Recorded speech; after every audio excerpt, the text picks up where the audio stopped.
24 मार्च 2020 की शाम को शायद ही कोई भूल सकता है जब प्रधानमंत्री नरेंद्र मोदी ने अचानक से पूरे देश में संपूर्ण लॉकडाउन की घोषणा कर दी।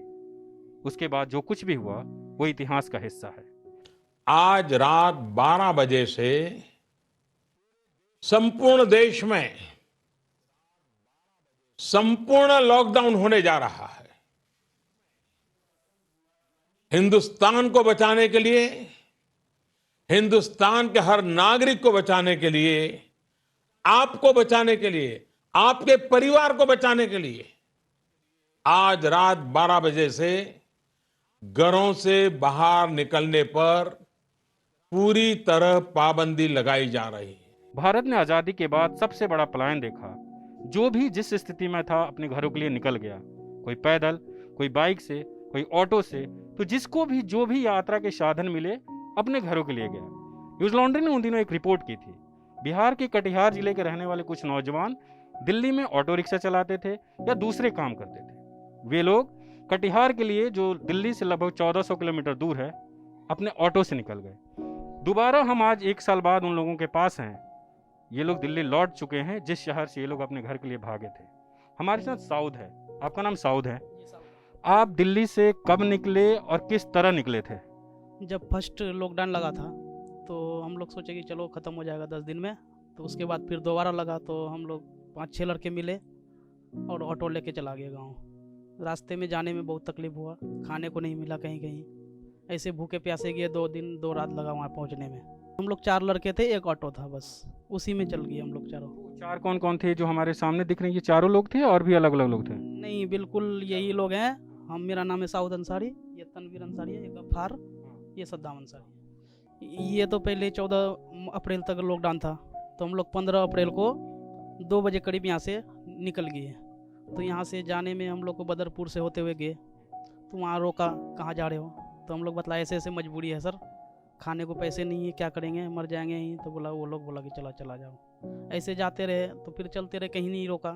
बिल्कुल हम लोग रात कंटिन्यू दिन चलाते रहे। जाके हमको भागलपुर में पकड़ा। भागलपुर में पकड़ा तो वो बोला कि यहाँ से वापस जाओ दिल्ली। फिर वापस रिटर्न में भेज रहे थे हम, जबकि कटिहार 2 किलोमीटर पहुँचने वाले थे अपना जिला। वो बोला यहाँ से वापस चला जाता। तो फिर हाथ पैर जोड़े तो नहीं दिया, एक रात वहीं ठहर गए। फिर दूसरे दिन एक वीडियो था वहाँ पे, उसके यहाँ पे गए भागलपुर में। तो उसने कागज़ बना के दिया, तो गए तो वहाँ आगे रोका, तो वहाँ हम लोग के साथ मारा पीटा और क्वारंटाइन में जमा कर दिया। इस लॉकडाउन में हम लोग पूरा तबाह हो गए हैं सर। क्या करें, मजबूरी में हम लोग को जाना पड़ा। रास्ते में पुलिस वाले तंग किए और हम लोग को भी मारे भी और टॉर्चर भी किया और सेंटर में 14 दिन रखा, लेकिन सरकार हम लोग को कुछ भी नहीं दिया आज तक। गाड़ी से तो, ट्रेन से जाने में तो 24 घंटा लगता है और ऑटो से तो गए 3 दिन लग गया। हाँ, 3 दिन लग गया और उसमें भूखा प्यासा भी गए। खाना पीना कहीं वही कुर्सेला में ही रोका, वहीं पे मारधर भी किया। मार के फिर जो है तो फिर वहीं पे बंद करके रख दिया हम लोग को। क्या परेशानी आई कि आप जब लॉकडाउन बढ़ा 14 अप्रैल को, तो आप अपने घर के लिए निकल गए? जैसे हम लोग फिलहाल 1 महीने हुआ था आने से, कमाए उमाए नहीं थे, पैसे नहीं थे, बैठ के खाए 14 दिन, तो उसमें पैसे ख़त्म हो गए। तो यही सोच के घर से पैसे मंगवाए कुछ, बाकी उधार गांव से। तो इसी कारण हम लोग गांव के लिए रवाना हो गए। फिर क्या हुआ कि आपको लौटना पड़ा? आप कब लौटे और क्या बिहार सरकार ने वहाँ आपको काम नहीं दिया? सर, बिहार सरकार कोई काम नहीं दिया। हम पढ़े लिखे भी हैं, 10 क्लास 11 क्लास पढ़े हुए हैं, सर्टिफिकेट भी है। यहाँ से गए कुर्सेला में रहे। कुर्सेला हम लोग का कटिहार जिला बॉर्डर पर था, कुर्सेला भागलपुर के बाद। वहाँ पर 14 दिन रहे।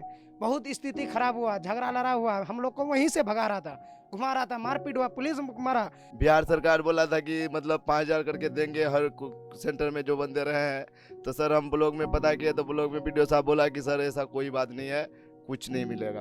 तो हम लोग आसरा छोड़ दिया सरकार से कि हमको सरकार से कुछ लेना ही नहीं है, हमको मेहनत करके खाना है। सरकार को तो चिंता होगी, मगर वो कुछ काज करते हैं, जैसे जिला अध्याधीश है, वो सब मतलब इसके लापरवाही करते हैं। हमारे बिहार के जो नीतीश कुमार हैं, वो लोग काम नहीं किए हैं।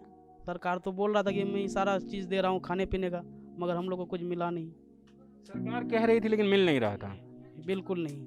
सरकार का कहना कि सब चीज़ मिलेगा, खाना पीना मिलेगा, 14 दिन का क्वारंटाइन का 200 कुछ 50 रुपये के हिसाब से दिए जाएंगे।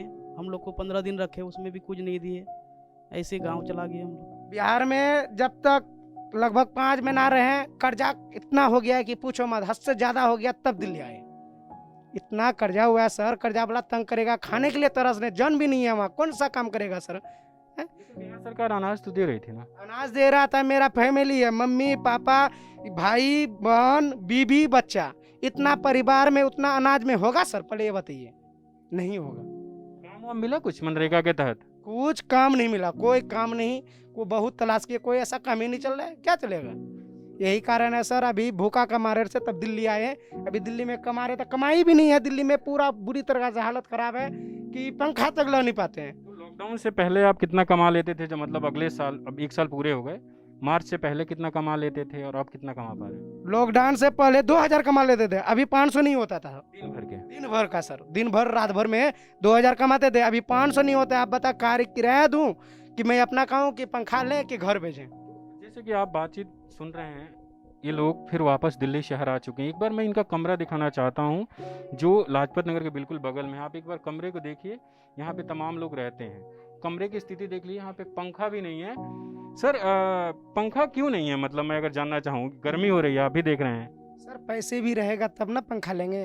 अभी जो लॉकडाउन में गए हैं तो कर्जा भरा हुआ है, अब कमाएंगे, घर भेजेंगे, बीवी बच्चा है, लड़की है, मम्मी पापा है।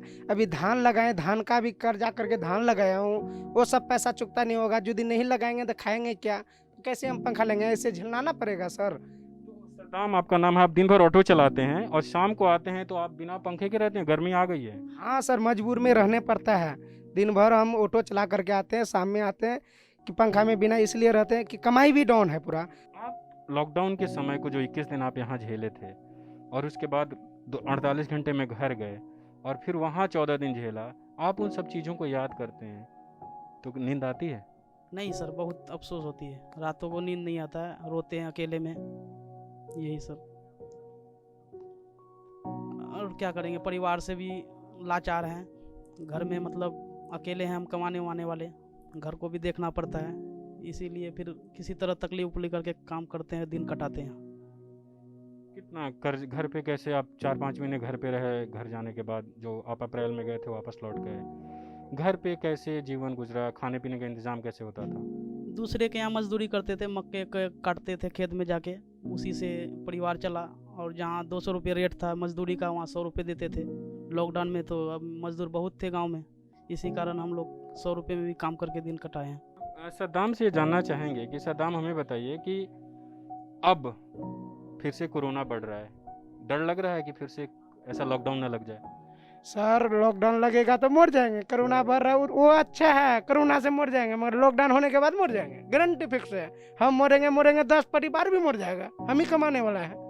आप जब घर जा रहे थे तो रास्ते में किसी की डेथ आपके सामने हुई थी, किसी को परेशान देखे थे, रास्ते में क्या देखा आपने? रास्ते में इतना आदमी पब्लिक परेशान देखे, रोते रोते कोई गया, कोई साइकिल में गया, बताने का नहीं है सर। हम तो ऑटो लेकर गए, देख के हैरत हो गए कि ये देश में क्या हो गया, ये देश नाश हो गया, खत्म हो गया, कि जहर खा के मरना पैदा है, मगर इस तरह नहीं होना चाहिए। रास्ते में 2-3 जगह हम देखे, बहुत आदमी रोते रोते जा रहा है, पैदल जा रहा है, कोई साइकिल में जा रहा है, देखते देखते जा रहे हैं, देख रहे, उसका पूरा उदास ही चेहरा है, कोई मुस्कुराहट नहीं है। वो बोला कि भाई मरना फायदा है, मगर कोरोना आना फायदा है, मगर इस तरह घर जाना फायदा नहीं है, कोरोना में मर जाना फायदा है। इसलिए सर कि हालात बहुत खराब है। जैसे कि सद्दाम बता रहे हैं कि लॉकडाउन के दौरान जब ये अपने घर जा रहे थे दिल्ली से कटिहार, तो रास्ते में जो कुछ भी दृश्य देखा उसको याद कर अब भी इन्हें नींद नहीं आती है, अभी ये लोग परेशान हो जाते हैं। उस दौरान लोगों की मौत हुई थी, लोग परेशान, बदहाल, फटेहाल अपने घर जाने को मजबूर थे। लोकसभा में जब इसको लेकर सवाल किया गया कि लॉकडाउन के दौरान पैदल जाते हुए कितने लोगों की मौत हुई, उन्हें क्या मुआवजा दिया गया, तो सरकार ने कहा कि हमने ये आंकड़ा एकत्रित नहीं किया तो मुआवजा देने का सवाल ही नहीं उठता। आंकड़े एकत्रित नहीं किए गए, लेकिन जिनके घर में किसी को मौत हुई उसके लिए महज आंकड़े भर नहीं थे, इंसान थे जिनके जाने का गम उन्हें ज़िंदगी भर रहेगा। वहीं दूसरी तरफ जिन लोगों ने परेशानी झेली उन्हें आज भी नींद नहीं आती है, उन्हें हमेशा डर रहता है कब लॉकडाउन लग जाए, उन्हें कब घर जाना पड़े। बसंत कुमार, newslaundry.com के लिए।